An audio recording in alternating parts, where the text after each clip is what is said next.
have you now. You're fulfilling your destiny.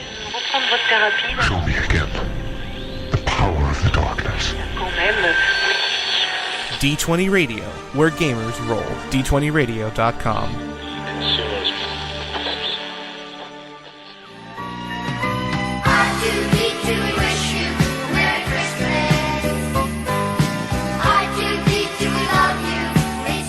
Welcome back, ladies and gentlemen, boys and girls, to the Knights of Ren, episode 114.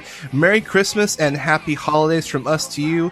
This week we've got Jay and Rick. Thank you for joining us, gentlemen. Hey, glad to be back. Happy holidays. Yep, how was that radar technician stuff? Did you get your muffin? I did. Lord Kylo gave me Employee of the Month. Oh, okay. Did he show you his lightsaber? No, that's for the worst Employee of the Month.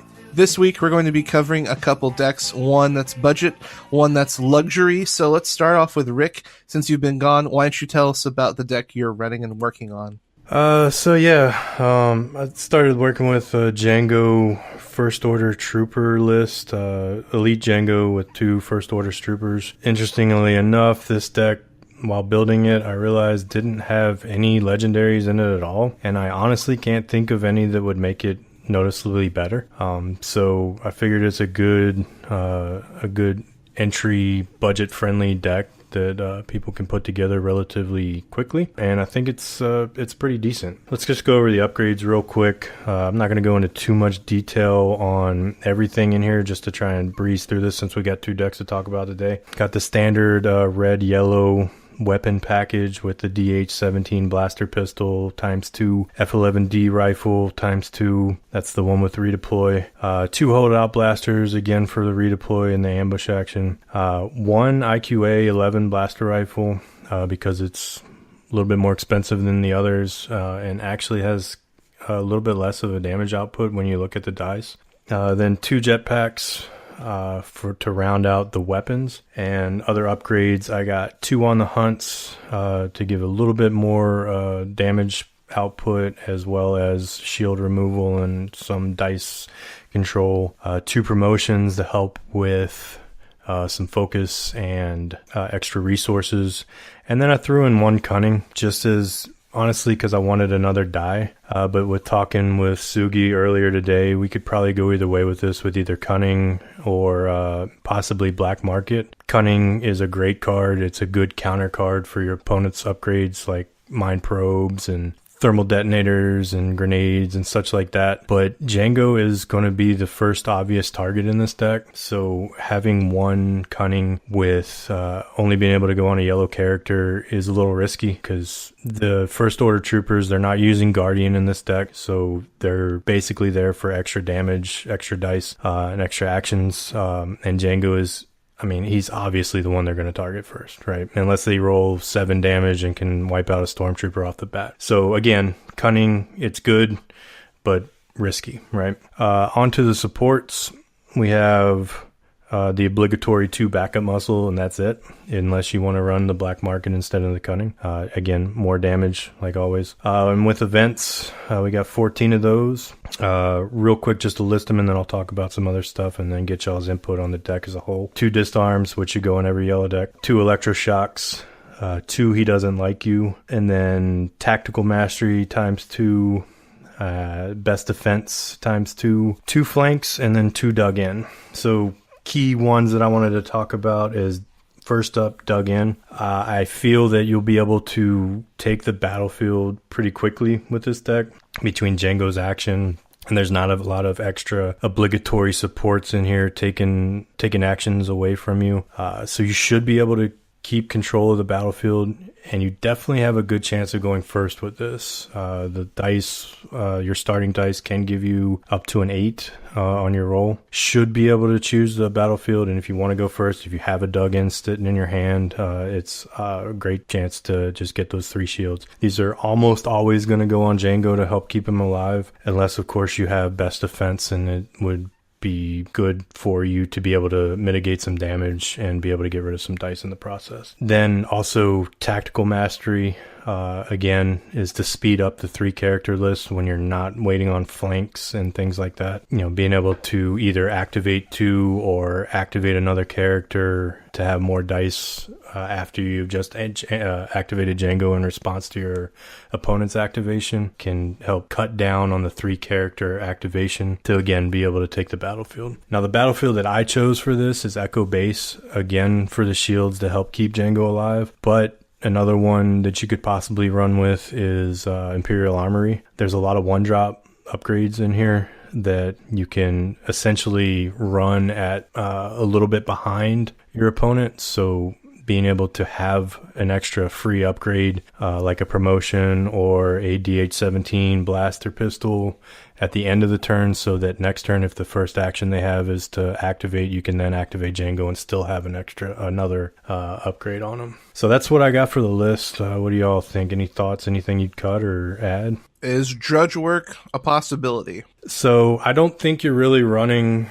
The curve is relatively low in this, so I don't see a reason to be pushing for the drudge work for the resources. You top out at 3, and there's only 1 card in here at 3. Again, you know, there's a couple of plus resource costs on the die faces themselves that it might help you with in order to be a little bit more consistent, but I don't think you need it. I think this just wants to put enough damage on the table as fast as possible, and the drudge work kind of, it's going to at least get rid of 1 possibly 2 damage on the turn. Yeah, say in comparison to like the list we talked about last week, like this is a very proactive deck instead of a reactive deck, with the ability to get Django out quickly. Like you are always capable of like one thing that I run into constantly is not having my dice out fast enough to use He Doesn't Like You, and that's one of the coolest things about Django is he doesn't like anybody and his dice are always ready.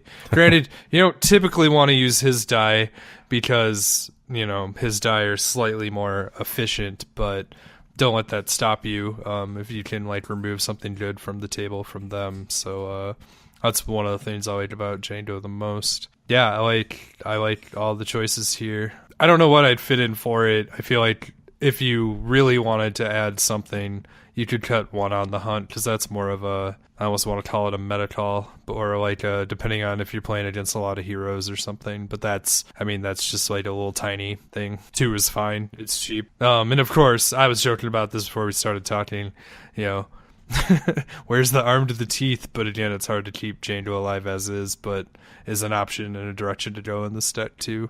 Possibly for an on the hunt. Yeah, and back to the cunning, I do think that you kind of want to have, on average, 3 resources a turn with this deck, but I think cunning is a little slow in that regard. Or not cunning, sorry, drudge work. It's, well, maybe not slow, but you want to do damage, and I feel that the promotions are kind of doing twofold there. They're helping to get a little bit of extra resources and focus if you need resources, while still being able to provide a little bit of damage. Also, the +1 melee on promotion and on the hunt is not irrelevant in this deck because of Django also has melee damage on him. Now in a mono ranged build, like if you were using Balatik as your yellow character, the on the hunt plus melee damage and the promotion melee damages would be equivalent of blanks, right? So that's one of the things that you do get incremental use out of those, I would say. So being able to serve 2 purposes on that. So my argument for black market, I mean, I'll go over the die faces, but it costs 3. So if you go to black market, you pay 1 additional resource, but you get a +2 modified damage side ranged. You get 2 focus, 2 shields, and 1 resource, and a special and a blank. So the 2 focus and the 2 shields are really helpful for Django because you can turn those dice into maximum damage. You can keep Django alive. And then for the special, you can draw 2 cards and then play an upgrade from your hand, decreasing its cost by 1. So since you're trying to find resource efficiency, even though you're paying 1 additional for this card, you're going to get more efficiency out of it because you're going to be producing 2 of a majority of things, or you're going to be able to get more cards into your hand and then pay them at reduced costs. So, I mean, that would be my argument for black market over cunning. However, cunning is a great counter card, because if you're playing against, thermal detonators or infantry grenades, that hurts your team because you're running 3 characters, and you can use the cunning to chew through their infantry grenade special, their thermal special, and they lose the card on top of you get the effect. So it's like a removal on top of bonus things. If you're staring down a force choke, you can use their cards and their card effects against them. I guess really depends on your meta. For speed and efficiency, I would pick Black Market, but I also like Cunning as a utility card in the deck. Yeah, I agree with that. And again, going like with the battlefield choice of possibly Imperial Armory, Black Market does serve that purpose as well with these 1-drop upgrades that are in the deck as well. So you can, if you roll the special on the Black Market, you can, and you have a chance of drawing one of these 1-drop upgrades like Promotion, the Blaster Pistol, and On the Hunt, and then being able to play them immediately for free as well. So I do think that Black Market could serve better in this deck other than Cunning, but it's kind of, Cunning is better in a meta where there's a lot of specials, right? Right. And another thing we talked about in the last episode is Jay was saying in these heavy aggressive decks, he's discarding cards to get aggressive rerolls for maximum damage. And the nice thing with Black Market is you draw 2, but you don't get rid of any cards. So you could use this to fill your hand to aggressively reroll if need be. I mean, it's got a lot of pros, especially in an aggro deck where you can get the die faces you need. You've got cards in your hand to fuel the fire. If you happen to come across these mill decks or hand removal decks, Black Market can refill your hand, so you're not hurting nearly as bad. True, you are burning through your deck a little faster, but this deck can easily get 8 damage out per turn. I mean, that's a lot of damage real fast. So, arguments for both cards. They're both good in a certain space. It just depends on how you want to fill that space. And then lastly, one more card you might want to consider if you're trying to take out a little bit of the cost. You could replace Tactical Mastery, which card is very, very good.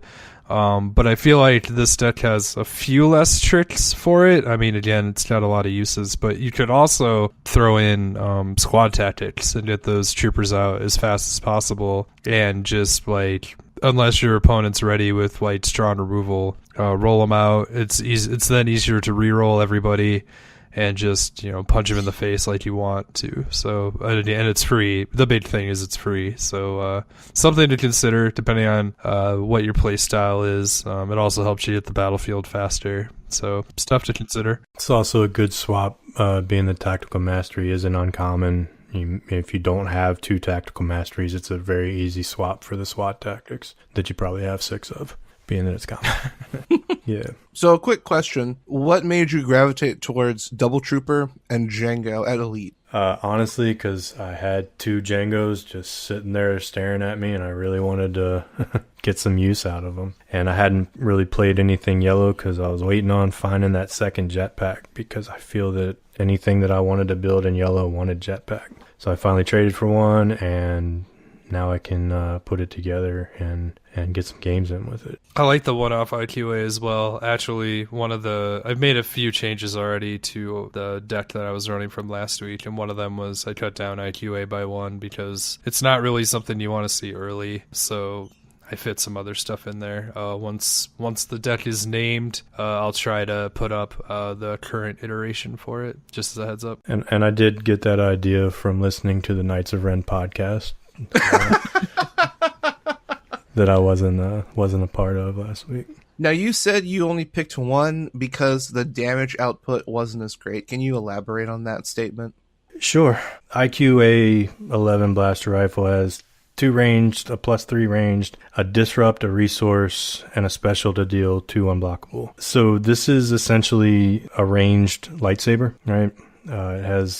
You replace the shield with the right. What does the lightsaber have on that spot? Pay 3 for 1. Yep.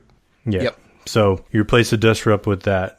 Now, if you look at F11D, you have 2 for 1 resource, +1, +2, a resource, and a deal 2 damage divided as your opponent wishes, right? So you have 1, 2, 3, 4 sides on the F11D rifle that deal damage. You have 1, 2, 3 on the IQ 11A for one more weapon, you get the unblockable damage of it. So for 2 resources on the F11D, you have a redeploy, you have 1 more damage side. You just don't get to choose where that 2 damage goes, and it can be blocked by shields. You do have to remember, though, that sometimes you, like on F11D and on the DH-17 and on the holdout blaster, you have to pay to fire those, and on the IQA-11, once you pay for it, it's paid for. So it's, it's harder to get it out, and I would recommend, like, maybe overriding a holdout or overriding an on the hunt or a promotion instead of paying the full cost for it. But, a lot of people say, like, 3's so much, but if you're spending the resources on your guns, like, you essentially paid 3 for that gun. Like, it goes both ways. Yeah, and you're absolutely right. You can overwrite promotions to get the IQA-11 blaster rifle out for the same cost, and then you're not paying every time you roll that damage. But in all actuality, that disrupt, unless your opponent is banking on resources, is almost a blank in this deck. Yeah, that's fair. So there's pluses and minuses to all of these weapons. That's a sign of good design, but the 3 costs is the limiting factor here. You don't have a whole lot of ways to generate extra resources in this. I'm not running any of the 0 cost logistics to help make more resources. The chances of me having 3 available resources and still being able to play my flanks or electroshocks or disarms, things like that, is pretty low in this deck. So I wanted to not see too much of the IQ-A11 early. So just throwing one of it in there, mulliganing it away in the opening hand, kind of ensures that it comes after I've got some resource set up. Speaking of that opening hand, what would you say for people who are going to work on the deck, build the deck, test it? What would you say would be some of the cards you definitely want to see in that turn 1 hand? Turn 1, I would like to see a 1 cost upgrade, whether promotion on the hunt or DH-17, and then some amount of dice denial for your opponent, just to be able to keep Django alive till he gets a lot of upgrades on him. And then hopefully transitioning into the mid game to get the 2 cost blaster, the rifles, the F11Ds, so that then your stormtroopers can pick those up and start fighting with them, or the holdout blasters. And then hopefully in the late game, you're probably just stuck with 2 stormtroopers, but they have a lot of toys with them because your opponent ignored them for the first couple rounds, trying to get rid of Django and his speedy activation. And then you got backup muscles and you just close it out from there. Obviously, dug in first turn, take the battlefield, play it first turn, get Django shielded up, and you should be good from there, at least for the first turn. Okay. I like it. I definitely like it. So now we're going to go to Jay, who has a luxurious deck, of which I'm very intrigued to hear about.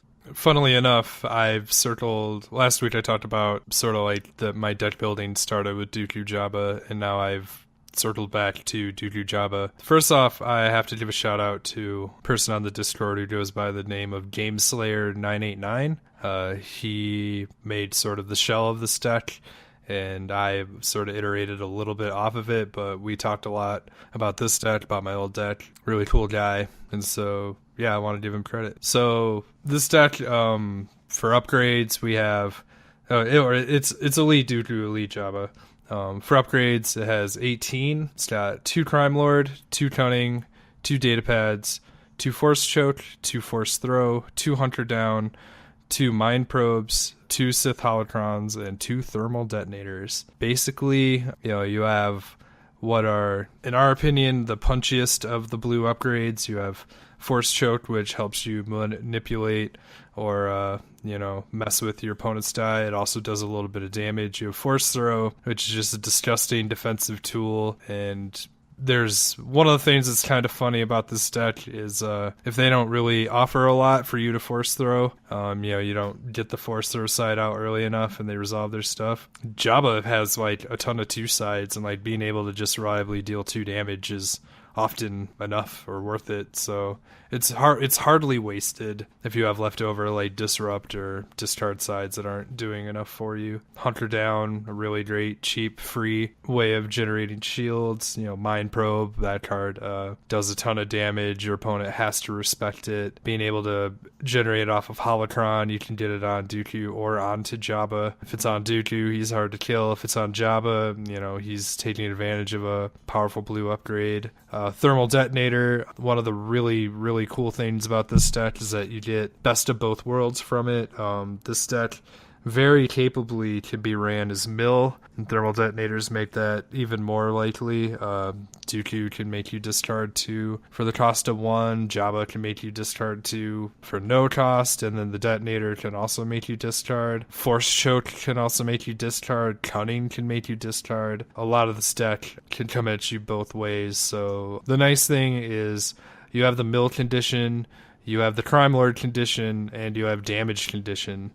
And utilizing all of those, you sort of have like 3 ways to win, or more realistically, you kind of mix it up and switch gears. You can do a lot of damage by focusing Dooku and, of course, getting those powerful upgrades on him. Or you can, try to generate a lot of money and get those Crime Lords popping off. And so, moving forward, this is the big, change between Gameslayer and I's version. Gameslayer really, really enjoys the card Speederbite Scout, which I think is a really good card. He really enjoys comboing it with Cunning and comboing it with Datapad, because Speederbite Scout special is remove a die and then take another action, and so it helps with mitigation. Speederbite also does damage. It's kind of a lighter TIE fighter. Yeah, he likes the more control angle, and then the other support you run is Underworld Connections. I actually swapped out Speederbite for Backup Muscle. We both agreed that Backup Muscle, although not required in this deck, is something to consider. I've just grown accustomed to it, to all the other decks that I've made, so I like the change. I'm not going to sit here and say it's better. It's more of a playstyle thing. I play a little bit more to the damage. I try to straight up kill a character, and then when I have hopefully a little more safety of one less guy beating on Dooku or Jabba, I then try to make enough money. Crime Lord, their largest target, is my play style, but he, I'm sure, is more used to the control aspects and the more discard aspects, and that's one of the things that makes this deck so awesome, is just how flexible it is. And then quickly to round it out, this deck actually has a really small event suite. We have just 2 Electroshocks, 2 Feel Your Angers, 2 He Doesn't Like You, and 2 Ace in the Holes. Noticeably missing things are like Use the Force, but both of these characters have focus for days, so they kind of already use a lot of the Force. Although Use the Force is really great as a defensive card too in a pinch. But you mostly try to just dig for the cards you need, try to get those holocrons out. Oh, and then lastly, it needs to be noted, the battlefield you use is Mos Eisley Spaceport, which for those that don't remember is claim. Player can return a upgrade to their hand and gain a resource. One of the advantages of this battlefield is that it's very hard for your opponent to take advantage of. It helps you generate money. You have 4 cards. You can use your Hunter Downs and your Holocrons, and you can generate free resources as a strategy, making money closer to hitting that Crime Lord or getting some of the other upgrades out. So that's like one of the more nice things. You do expect to discard a lot to keep Dooku around as much as possible. And again, your event suite is a little light. So you're trying usually to survive off of your reasonable health and then add a lot of pressure with your cards. And then sometimes, some games, the Ace in the Hole trick for either Crime Lord or Thermal Detonator can be pretty freaking devastating depending on the decks that you're playing against. And what's nice is like Crime Lord is great against like a Vader deck or a Luke deck or a Poe deck, like a deck that like has one giant guy that they've invested most of their points in. You Crime Lord that and then basically do whatever you want. And then the detonators are for the 3 lists and the 4 lists. just blow them to Kingdom Come and scatter their ashes. Yeah, one thing I want to talk about, if you go the speeder bike route in this list, that extra action happens after your resolve special action. So if you have a lot of specials that you're chaining together, like you have, say you have a cunning on special, a data pad on special, and a speeder bike on special. If you resolve the speeder bike, you wait until after you've done all your other specials to take that additional action. So you can resolve specials, do the speeder bike, remove a die, have an extra action at the end of your resolve, then cunning to trigger the speeder bike to take another action after that, and then do your data pad to turn your force choke into a special and trigger that. Now you have all your actions that you racked up on your speeder bikes. Just keep that in mind. Don't do the extra action, and you also can't focus something else into a special and then immediately resolve it, if that makes sense. Yeah, for sure. So yeah, you can't do the resolve special, resolve your speeder bike, use your additional action to focus something else into a special. You will then have to take another action later to be able to resolve that special. Interesting. So here's a couple of questions for you. First off, what are some of the weak points of this deck? Because you're trying to do a lot of things. You've got lots of options, but I suspect your resources are pretty tight when you can't do everything. You have to commit to a certain path to win fairly quickly. Right. So one thing is you don't have the most health compared to a lot of popular lists right now. You only have 21, although argumentatively, like, you can always assume Dooku can typically discard 3 cards, which gives him fundamentally 13 health, more or less, depending on what's hitting him. So weaknesses include a lot of the times people will try and smack around Jabba first in fear of the impending crime lord. So depending on what's coming at you, you gotta again try and use your mitigation events intelligently, or try to you basically want to put the holocron on the guy that's not getting hit, or I always refer to it as the shell game, who's the important character.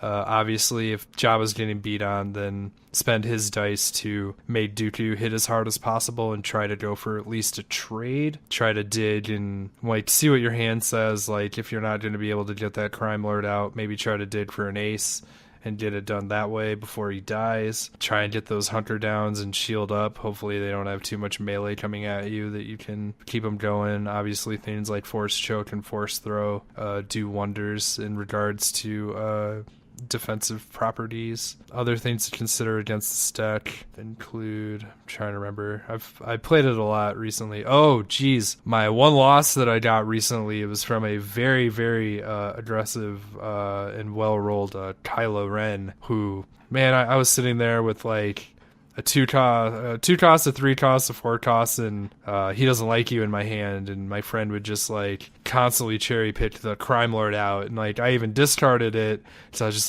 just I don't want to get bopped by this Kylo, and then I drew the other one, and then he used the special again the next turn, and he hit it again, and was like, are you serious?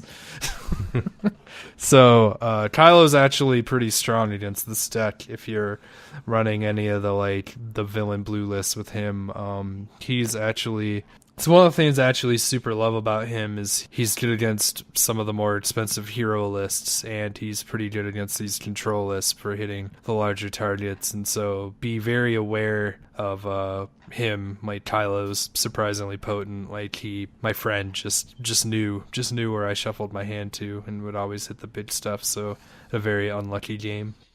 Here's a trick I learned many, many years ago with Netrunner, especially with card effects that let you look at people's hands. Your eyes tend to give away where cards are in your hand, even if you're not looking at them. So the best thing I ever learned is if someone needs to pull a card from your hand randomly, shuffle them face down and lay them out on your playmat so you don't know and they don't know what the cards are. And so it's pure luck, and you couldn't give away the information if you wanted to. Yeah, that's how. I always just fan them out. Yeah, that's good advice. The first card that you have in your hand, the one that's on top, is generally the one that you want the most, and that one is another good to pick if you don't shuffle your hand. So always shuffle your hand. Always shuffle your hand. Don't look at them. Don't give anything away. Don't turn your head to the left if the left card that you want is in the...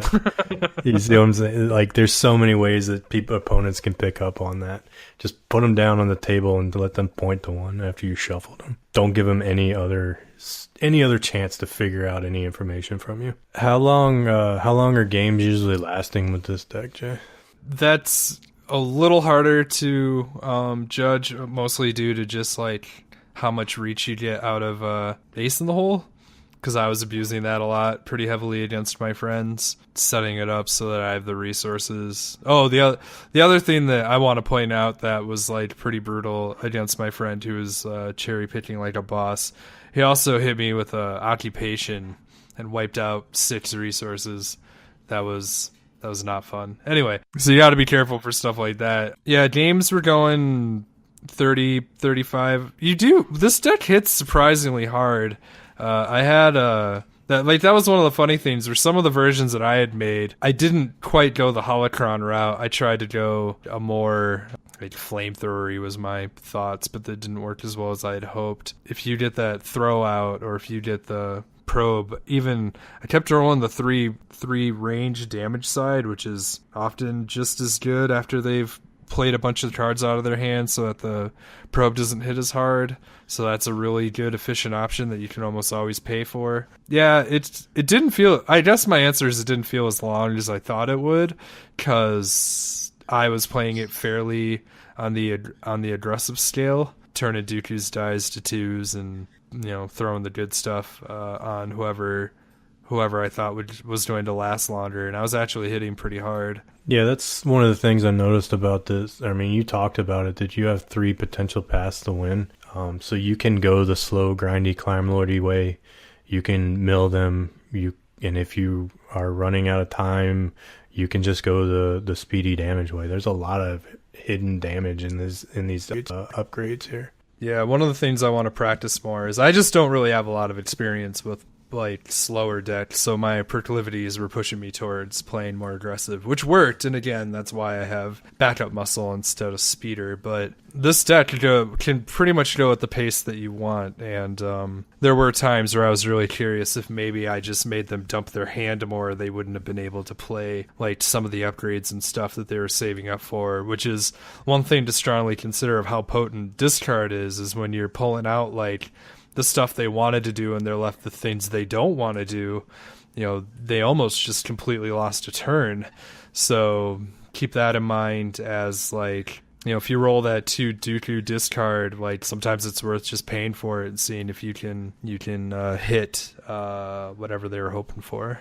Yeah, and that's another thing about Mind Probe, that it's not always there to just try and deal 5 damage to a character. It puts your opponent in a situation where they need to either start playing out their cards or start discarding to reroll just to mitigate some of that damage on it, and then it just falls right into your trap of discarding their cards. Right. One thing about this deck that's interesting too is there's a lot for your opponent to be afraid of. Obviously, Crime Lord, which you can just use Crime Lord to, like, I was actually a couple turns just making money.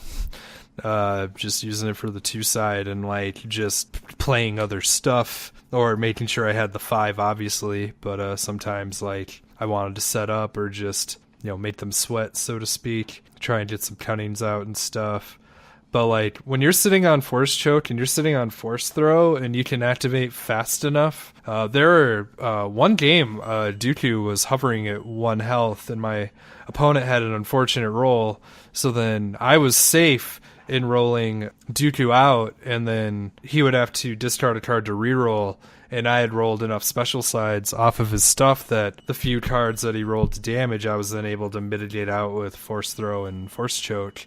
And then Dooku got to live an extra round, and then going into the next round I had initiative and Dooku rolled out first, and he had these defensive cards that my opponent could not play around, so you can create these like really tough positions, and then I slowly started hunkering down on Dooku and just putting shields on him, and it was crazy. Like Dooku, it felt like he was going to die for 3 rounds, and he didn't, and then I won the game. And it was so dramatic and impactful. I mean, if he rolled better, like, he would have died, and I probably would have had a much harder time, but it's just one of those crazy things where that's just how it sort of played out. And I feel like it's not super uncommon that this deck can do that. Also, like other stuff, your opponent's afraid of the Mind Probe, so they'll try to play around that. I was having a whole lot of fun playing Sith Holocron when I didn't have a blue upgrade in my hand, and just watching my opponent, like, remove it or do stuff or set up for a disarm, and then to me, I'm just like, cool, like, I just got him to freak out. The card didn't really cost me anything, it didn't hurt me, so that kind of made me laugh a little. Yeah, I mean, you're sitting with Crime Lord, Cunning, Force Choke, Force Throw, Mind Probe, Holocron, Detonator, all these things that they're gonna have to deal with, right? And they can't possibly deal with all of them, with the exception of if you happen to roll all specials on there and they force misdirect it. That's about the only thing that I can think of that would take out all of those. I have to point out, only because it was too funny, but my opponent rolled all blanks, and I had the Feel Your Anger, which he called. It was Vader-ator. So I basically just skipped his turn. Oh, nice. Yeah, both Vader dice rolling blanks is pretty savage. So, questions for you regarding the mill strategy. Obviously, Crime Lord's pretty self-explanatory, and just plain KOing your opponents also pretty self-explanatory. What is the path for the mill win condition if you were to take that and choose that directive? Again, a couple of your cards. Cunning has the discard side. Force Choke has a discard side. Jabba and Dooku both have focus and discard sides. Another option if you want to be a little mill heavier and switch things around. Also, Thermal Detonator, 2 discard sides. One card that was in the deck that we took out was On the Hunt. That also has a discard side. I feel like On the Hunt is pretty cool in this deck. It just so happened like it didn't really fit compared to everything else in it, but because this is somewhat of a more as we were calling it, like a luxury deck is the term I'm used to hearing. Things to remember, like instead of Force Choke, you can use Immobilize. Doesn't deal as much damage, but it's good at rolling more shields, keeping you guys alive, spinning down their dice. You can use On the Hunt. You can use, trying to think like some of the other stuff. There's more defensive cards. You can use other blue abilities to make Holocron work harder for you. There's a lot of flexibility, but I feel like a lot of the strength of this particular deck, of this particular build, it is in its, like, as Rick said, kind of too many threats for your opponent to deal with over time, and if you play it correctly, they shouldn't be able to deal enough damage to you fast enough, depending on if you're able to attack their hand, or again, like, I just really like punching out like their smallest guy quickly, or whoever they equip first too, and saving the Crime Lord for the big guy. I almost never touch whoever their most invested guy is, expecting to be able to finish them with Crime Lord, but obviously that can be dangerous. So play accordingly. Sometimes if you can roll the damage, you can just go all in on the bigger guy, but you're mostly just trying to mitigate, so that always remember that, like, on average, typically for every die your opponent rolls, you could expect 2 damage in the worst case scenario. So every time you pick off a character or pick off an equipment, you have that much more theoretical health. Oh, also, like, disarm isn't in this deck. It's a very good card. It's harder to hit the large stuff because there's nothing that hits for 3. Like, you wouldn't put Jetpack in this deck. As much as I want to make Jetpack Jabba, it's a very, very hard deck to build. Someday. Yeah, your only target for 3 is like Crime Lord's 3 Disrupt. Maybe I'll use Jetpack Jabba just for the +3 side, just for disarms. That'll be my build, my secret tech right there. So another thing, why not Emperor's Throne Room when almost all of your upgrades have a special side on them? So again, Game Slayer and I appreciate like being safe. That was something I wanted to bring up for Battlefield. If you want to just like try harder and go for more get luckies, it makes Ace in the Hole way scarier. It makes Thermal Detonator scarier. It makes Crime Lord scarier. But again, like it depends on who you're up against. Like the deck that like the Veers Django or the Veers Troopers or the deck that I brought up before, they don't have a lot of special sides to take advantage of, so you're kind of safe in running Throne Room, but alternatively you could run into Poe, and you do not want to give Emperor's Throne Room to Poe. That you're gonna have a bad time. So again, there's just risk assessment that you have to always consider for Battlefields, and that's why it's always interesting that like when you post a deck, a lot of people were like, why does your Vaderator deck have Spaceship Graveyard? And it's like you could make Han Rey just like rip you to pieces. True. I would literally, if I went into an event and I like got the read that like Han Rey was going to be about, I would definitely not run Starship Graveyard. I would definitely bring a different Battlefield. So you kind of have to get an idea of what your meta is, what you're comfortable in risking.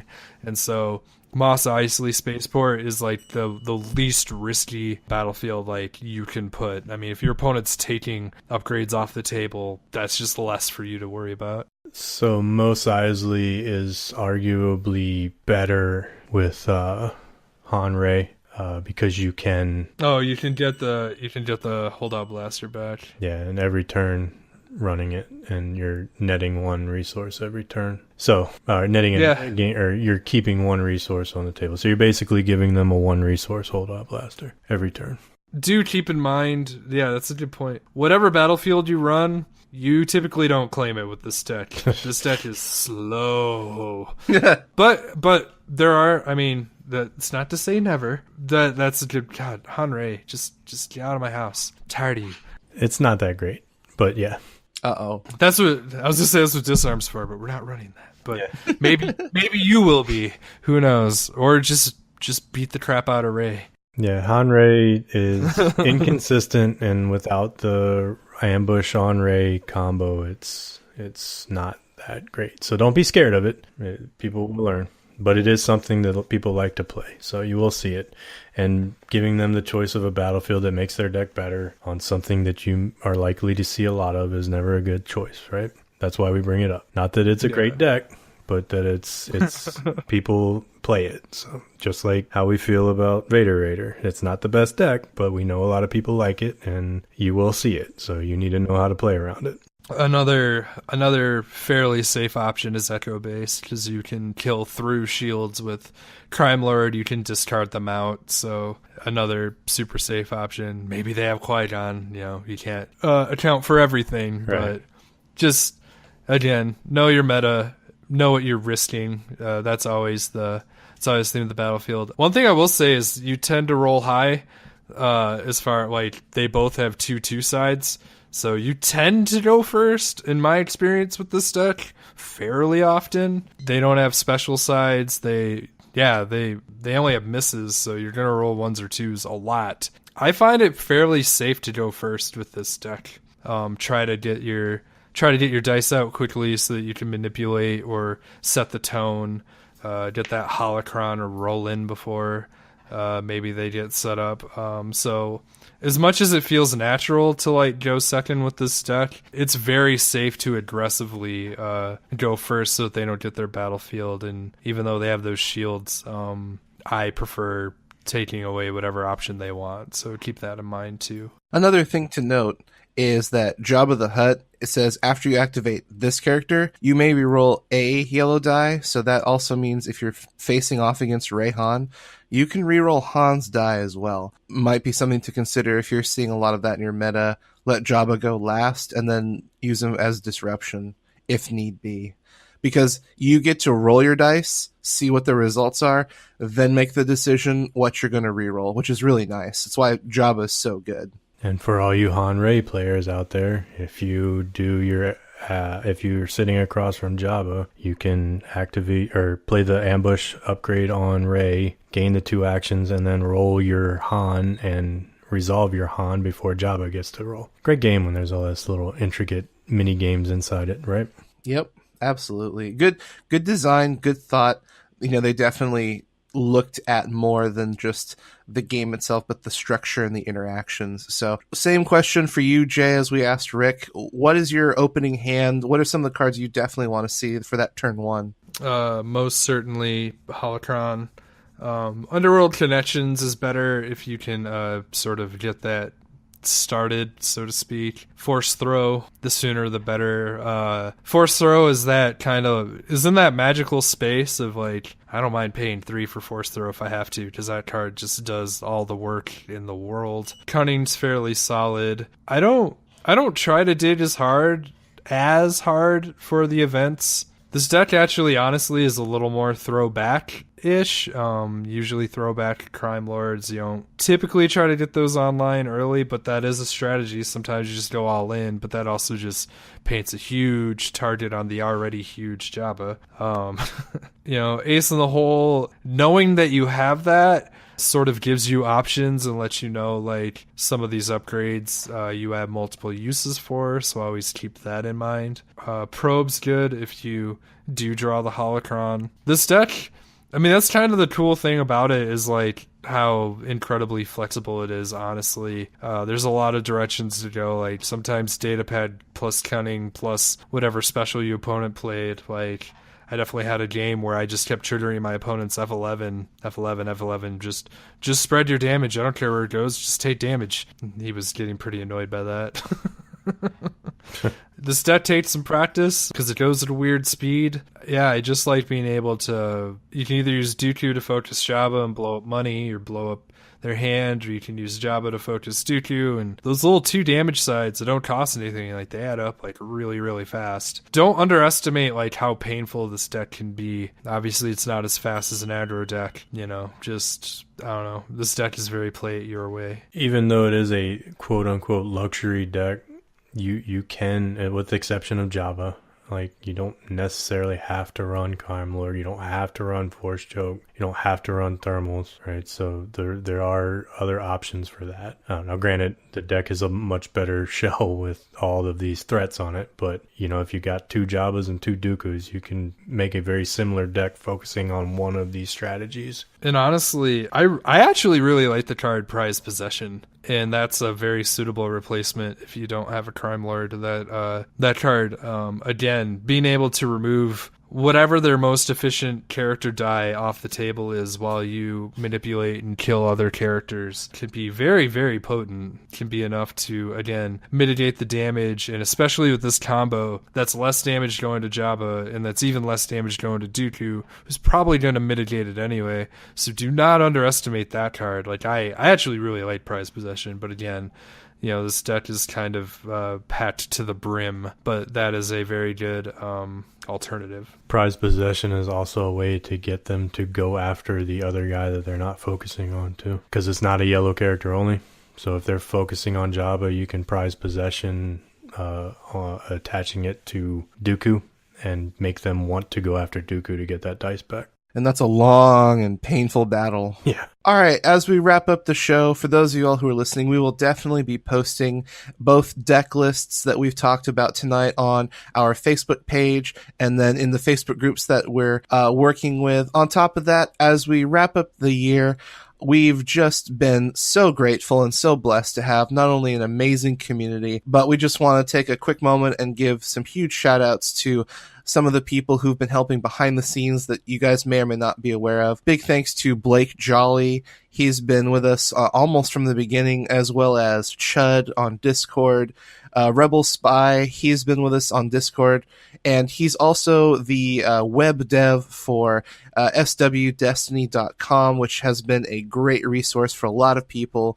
We love that website, and we've got tons of contributors who've been sending us articles, and it's been phenomenal. Also, we've got some other people whose name I can't say. Rick? Asmandius Card, also a Discord moderator, and owner and proprietor of the Destiny Wiki. We've also got Ice Cobra, who has been working hard since before we even started on the TTS mod, and we just have to give mad props to him because he's always doing updates, taking feedback, and he is just absolutely incredible.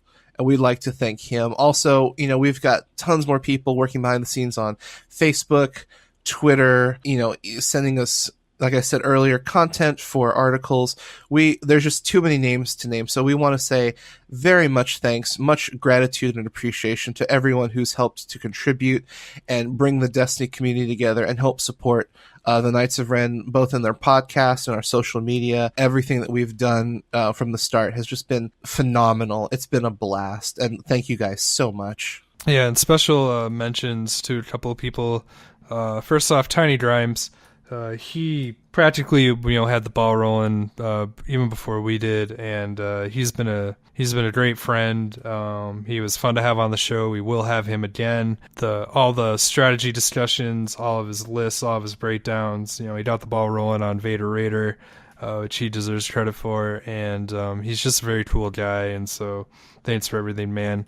And, definitely check out the Smuggler's Den. The very cool people at the Johto cast, they also had us on their show. They were very hospitable while I was at Worlds, and just another good group. Definitely check them out. Check out Jedi Trials. Had a couple of nice short talks with that guy. Very passionate, he didn't get the start that we all did, but he's making up ground quick. Another recent friend I've made that I want to thank is Severn Gaming Network, also known as Peace Lord on the Discord. He is the guy who has done those really great Tactica videos. He's also another gentleman we hope to eventually get on the show, and his breakdowns are right along the lines of what we tend to think on cards and stuff, so definitely give his videos a look. He's a really cool dude. Again, others like Vader's Finest, another great podcast to check out. Cool guys. Team Covenant, of course, thank you for your support and hosting our articles and all the cross promotions we've been able to do with you. And hopefully we can do even cooler stuff in the future. And obviously, we all want to thank Lucas for all his hard work and efforts onto this game, giving us something to talk about. That's been so fun. We are constantly amazed at how much I'll never stop saying, like, it's absurd how much this is a base set and how much we argue over what cards should be in a deck. I'm so used to so many other games out of the gate having, like, chafe that you just have to put in just because you need a vanilla body or you just need a 4-drop or whatever just to make your deck round enough. And in this game, like, there's like 6 cards on deck for every single deck. After you have everything, people who have full collections can't decide what to do into their games, and that's just really crazy and exciting to see what's coming. So yeah, from the bottom of our hearts, thanks for everything, Lucas. You've made an already absolutely fantastic game. And we have one big announcement to make that we've been alluding to for a couple weeks. And at the start of the year, 2017, we, as the Knights of Ren, are going to be opening up a brand new Patreon for those of you who've been asking, hey, can we support you? Hey, where can we get those stickers? Where can we get those playmats? We have built a Patreon in order for you to get all of the things you've been asking for. So once we hit January 1st, we will open up the floodgates. And just to let you know, we have some very exclusive giveaways we're going to be doing through Patreon. So just something to think about that we're excited to be adding into our toolkit. So thank you everyone for joining us this week. Thank you for this great year that we've had. Rick and Jay, do you have anything else you want to say before we wrap this up? Look for a review on the Broken Egg tokens coming out probably right when this episode hits as well. A little spoiler, they're pretty good. I recommend them. But for a full review, I'll be sending that out and putting it on the Star Wars Destiny website. I wanted to say, you may have noticed there's been a lot of emphasis on villain decks for our early deck breakdowns. I personally am going to be exploring heroes much harder now that I've sort of figured out these 2 decks that I'm very happy with. And of course, Rick has been working already pretty hard on heroes too as well, but we will be talking about heroes we're excited to talk about some decks there. These are just the decks we've been playing, we have more experience with at the moment, but you Heroes players, we know you're out there. Artu, where are you? Oh, there you are. Well, if you come over here, you'll find a wonderful... Anyway, with that being said, thank you everyone once again for joining us. Have a Merry Christmas and a Happy Holidays with all of your friends. Play lots of Destiny, drink your cocoa, eat your popcorn, and just have a phenomenal week. Thank you so much for joining us, and may the Force be with you.